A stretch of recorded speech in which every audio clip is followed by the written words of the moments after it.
സുഹൃത്തുക്കളെ, ജീവിതത്തിൽ നമ്മൾ ആരാണെന്നത് നമ്മൾ പറയുന്ന വാക്കുകളിലല്ല, നമ്മൾ കൂടെ നടക്കുന്ന ആളുകളിൽ നിന്നാണ് കൂടുതലായി തിരിച്ചറിയപ്പെടുന്നത്. ഒരു മനുഷ്യന്റെ ജീവിതദിശ മാറ്റാൻ ഒരു നല്ല സുഹൃത്ത് മതി. അതുപോലെ ഒരു തെറ്റായ സുഹൃത്ത് മതി അവനെ വഴിതെറ്റിക്കാൻ. ഇന്ന് ഞാൻ നിങ്ങളോട് സംസാരിക്കാൻ പോകുന്നത് സുഹൃത്തുക്കളെ എങ്ങനെ തിരഞ്ഞെടുക്കണം എന്ന വിഷയത്തെക്കുറിച്ചാണ്. ഇതൊരു ഉപദേശമല്ല, ഇതെന്റെ ജീവിതത്തിലൂടെ ഞാൻ പഠിച്ച ഒരു സത്യം മാത്രമാണ്. സുഹൃത്ത് ആരാണ്? നമ്മൾ ചിരിക്കുമ്പോൾ കൂടെ ചിരിക്കുന്നവനോ? വിജയിക്കുമ്പോൾ കൈയടിക്കുന്നവനോ? അല്ല, നമ്മൾ തളരുമ്പോൾ നിശബ്ദമായി അടുത്തിരുന്ന് നിനക്ക് കഴിയുമല്ലോ എന്ന് വിശ്വസിപ്പിക്കുന്നവനാണ് യഥാർത്ഥ സുഹൃത്ത്. എന്റെ യുവകാലത്ത് എനിക്കും പല സുഹൃത്തുക്കളുണ്ടായിരുന്നു. ചിരിയും ആഘോഷവും നിറഞ്ഞ കൂട്ടങ്ങൾ. പക്ഷേ ജീവിതം കഠിനമായപ്പോൾ ആ കൂട്ടങ്ങളിൽ നിന്ന് ഒരാളും എന്റെ കൂടെ നിന്നില്ല. അന്നാണ് ഞാൻ മനസ്സിലാക്കിയത്, കൂട്ടം വലിയതായിരിക്കണമെന്നില്ല, മനസ്സ് ചേർന്ന് ഒരാൾ മതി.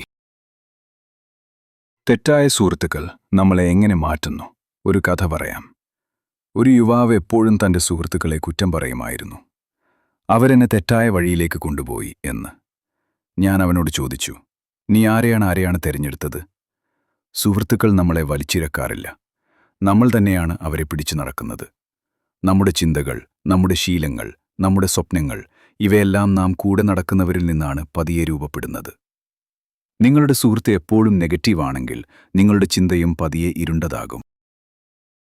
നല്ല സുഹൃത്തുക്കളുടെ ലക്ഷണങ്ങൾ. ഒരു നല്ല സുഹൃത്ത് നിങ്ങളുടെ മുന്നിൽ സത്യം പറയും. പ്രതിസന്ധികളിൽ നിങ്ങളെ കാക്കും. നിങ്ങൾക്ക് തെറ്റുമ്പോൾ ശബ്ദമുയർത്താതെ മനസ്സോടെ തിരുത്തും. നിങ്ങളുടെ വളർച്ച കണ്ടാൽ അസൂയപ്പെടില്ല, സന്തോഷിക്കും. നിങ്ങൾ ഉയർച്ചകളുടെ പടവുകൾ കയറുമ്പോൾ നിങ്ങളെ തടയില്ല, പ്രോത്സാഹിപ്പിക്കും. എനിക്കൊരു സുഹൃത്തുണ്ടായിരുന്നു. ഞാൻ സന്യാസ ജീവിതത്തിലേക്ക് കടക്കാൻ തീരുമാനിച്ചപ്പോൾ പലരും ചിരിച്ചു. പക്ഷെ അവൻ പറഞ്ഞു, നിന്റെ ആത്മാവിന് സമാധാനം കിട്ടുന്നുവെങ്കിൽ അതാണ് ശരിയായ വഴി. അവനാണ് എന്നെ പഠിപ്പിച്ചത്. സുഹൃത്ത് എന്നത് അഭിപ്രായം പറയുന്നവനല്ല, നിങ്ങളുടെ ഉള്ളിലെ ശബ്ദം കേൾക്കാൻ സഹായിക്കുന്നവനാണ്. സുഹൃത്തുക്കളെ തിരഞ്ഞെടുക്കുമ്പോൾ സ്വയം ചോദിക്കേണ്ട ചോദ്യങ്ങൾ നിങ്ങളുടെ മനസ്സിനോട് ചോദിക്കൂ. ഇവരുടെ കൂടെയുണ്ടായാൽ എൻ്റെ മനസ്സ് ശാന്തമാണോ? ഇവർ എന്നെ എൻ്റെ കഴിവിനെ മികച്ച പതിപ്പാക്കി മാറ്റുന്നുണ്ടോ? എൻ്റെ മൂല്യങ്ങൾ ഇവർക്കൊപ്പമുണ്ടോ? നിങ്ങൾ നിശബ്ദതയെ സ്നേഹിക്കുന്നവനാണെങ്കിൽ എപ്പോഴും വലിയ ശബ്ദമുള്ള കൂട്ടുകാർ നിങ്ങളെ ക്ഷീണിപ്പിക്കും. നിങ്ങൾ സത്യസന്ധതയെ സ്നേഹിക്കുന്നവനാണെങ്കിൽ നാടകജീവിതം നയിക്കുന്നവർ നിങ്ങളെ വിഷമിപ്പിക്കും. സുഹൃത്തുക്കൾ നമ്മളോട് പൊരുത്തപ്പെടണം, നമ്മളെ ഇല്ലാതാക്കുന്നവരാകരുത്. ഒറ്റപ്പെടലും തെറ്റായ കൂട്ടുകെട്ടും. പലരും ഒറ്റയ്ക്കിരിക്കാൻ ഭയപ്പെടുന്നു.